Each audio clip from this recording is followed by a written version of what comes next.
Welcome back to At the Amex. I'm here with the guys from Brighton Summer Madness.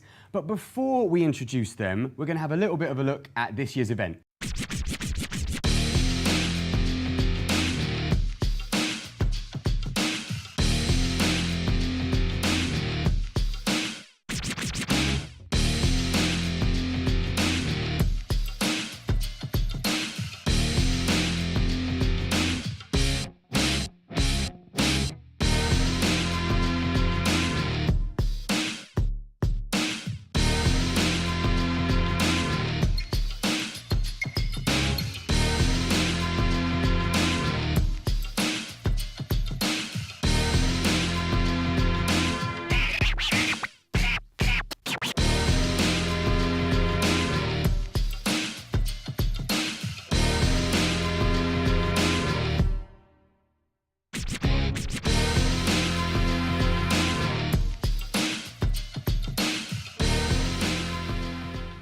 Okay, so Tayo, let's talk to you first. Talk to me a little bit about how this year's tournament actually went.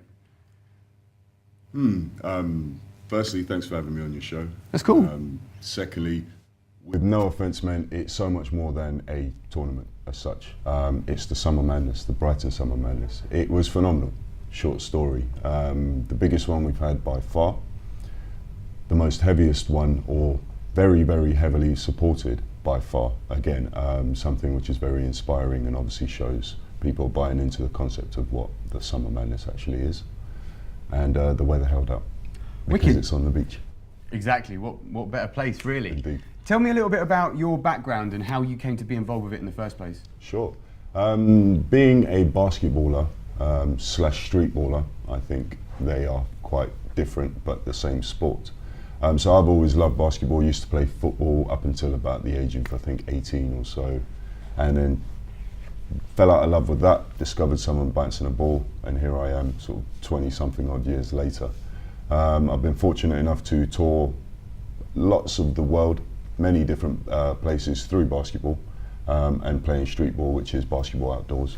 Had an actual little TV show come of it. It was on the Extreme channel and stuff with Street Ball Extreme. It's phenomenal.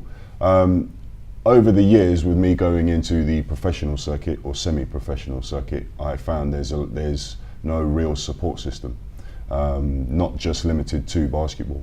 And this is kind of how the idea of the whole Madness event was born.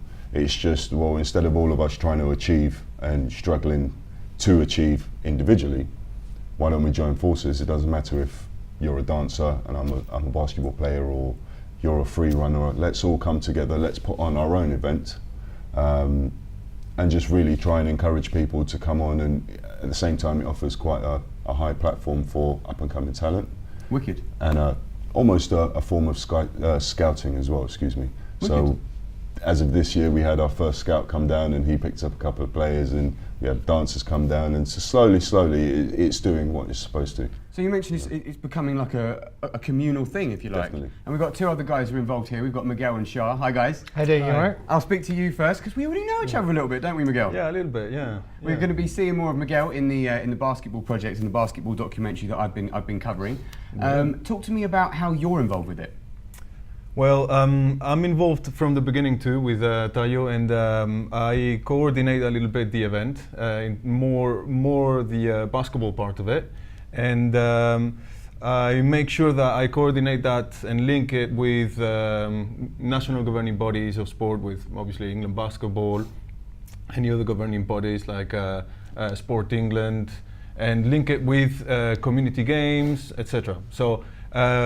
Fundraising too, a little bit of fundraising in order to basically sustain the event, make sure that we don't lose too much money, and you know, pretty much help out and promote, do my job from being a local from the area, from Brighton, Sussex, and the Southeast region in general. Wicked, wicked. Shah, talk to me. So, how are you involved in it? Right, I met Tayo and Miguel about 3 years back. I was just at the event, and again, just fell in love with the whole thing, the whole urban thing, and from the set go, I see exactly what these guys were trying to achieve. I then met up with Tayo, coming back from a promotions background, and we sat down, and what we tend to do now, what we want to do with this is really grow it. Like Tayo said, we've been speaking to one of the biggest problems what we think with the basketball, what we've been having is not enough exposure. Basketball is a great sport. What our aim is now is to take this event and drive the traffic to the actual event itself. We're speaking to scout sort of basketball teams in America who quite keenly want us to scout. Next year the event's going to grow to a much larger event. We're going to take a section of the seafront where we're actually going to have some beach parties going on. We're going to have some urban food festival going on. We're going to have break dancers coming down, singers coming down. People have a chance to participate in tournaments, competitions. We're going to have Brazilian football, sand beach football as well. One of the things On Brighton Beach, yeah? on Brighton Beach. Are you bringing your own sand? No, there's volleyball there in the volleyball section. The other thing is what we're looking to do this over the next few years is to take this national as well. We're getting a lot of queries from different seaside events saying, you know, can you do this here? Can we do this here? So as T was saying earlier, this is, you know, becoming to be quite a big event, and it is synonymous amongst the other festivals what are going on currently, you know. So as much as I can understand, it's like you're trying to create a kind of a culture around basketball. Definitely. Absolutely. I think, again, sorry to That's interrupt right. there, is initially I've got a lot of good friends. Most of my close friends have come either through basketball or through this event in the 4 years it's been running. Whether that be we met for them sort of being at the event, participating, just walking past, or actually even volunteering, or I might have known them beforehand. But most of my friends support this event and are from the basketball community.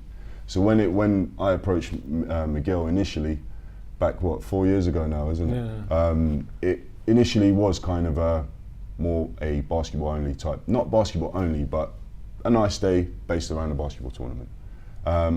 Miguel then informed me there had actually been a young lad who was a basketball player who recently passed away back then. Sean Pickney. Correct. So, wow, we all come from the same circle. Let's dedicate this event to his memory and invite his family to come down on the day. And I think the one thing I can't emphasize enough is it is about the community. So although we might play some sports, whatever those sports may be, there might be this, there might be a bit of dance, bit of music, whatever. It's about putting out a positive message. Do you see what I mean? First, at no cost to the community. We don't charge anybody there. That's the idea, and we never will charge anybody in terms of come down and be a part of what we're trying to do, you know. In that way, it's a great feeling.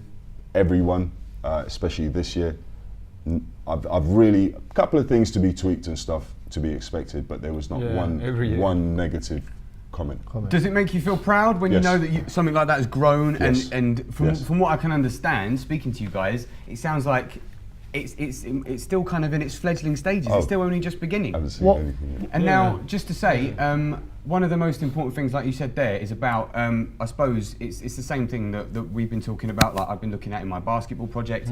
It's about sort of giving, especially young people, access and opportunities into things that they might not have already experienced. Yeah. And that's something you come across quite a Yeah, lot in your work. Could you just sort of, I mean, it must be great to be part of that. Yeah, well, it is great. It is great because you get to work with a lot of different partners, a lot of different groups, including clubs, schools, with community groups of all kinds. And then you realize that there are a lot of charities out there, there are a lot of trusts, there are a lot of initiatives that, you know, are basically created to help you know, ideas like the Madness, you know, like projects like the Madness, and everyone wants to help. And you know, the majority of people that I've met in this environment are, you know, very positive people, people that you want to spend time with, you know, people that really want to give to the community, that don't have that, you know, that sense of, well, I'm only thinking about myself. You know, they're open to, you know, help out, and that's what I'm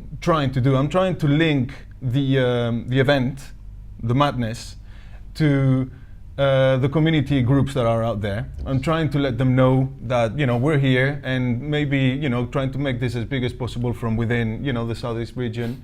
Wicked. But, you know, even bigger now with Shah. Yeah, because you're talking about taking it national. Yeah, what I find at the end of the day, we have, like we said, this is something, this year I think was one of the best events we've had, and the amount of feedback, and we have had people on our cases wanting us to push this forward, saying that you've got this thing here, let's take it, we're happy to do this, we're happy to do that. And I think the event itself is going to grow. It's been bursting at the seams for a few years, and now is the time, now is the right time. The other thing I think, Britain itself, you know, people are saying broken Britain and talking about all these negative vibes. You need to put back in, you need to give these kids something to do in order for them to be positive, give them positive attitudes, and that's what we're here trying to do and get out the message. That's wicked. We're going to be talking more about basketball when we come back after the break. I'm also going to be showing these guys my first episode of the Basketball Project because I want to see what they think, basically. These are experts in the field. I want to see what they think about it. See you in a bit.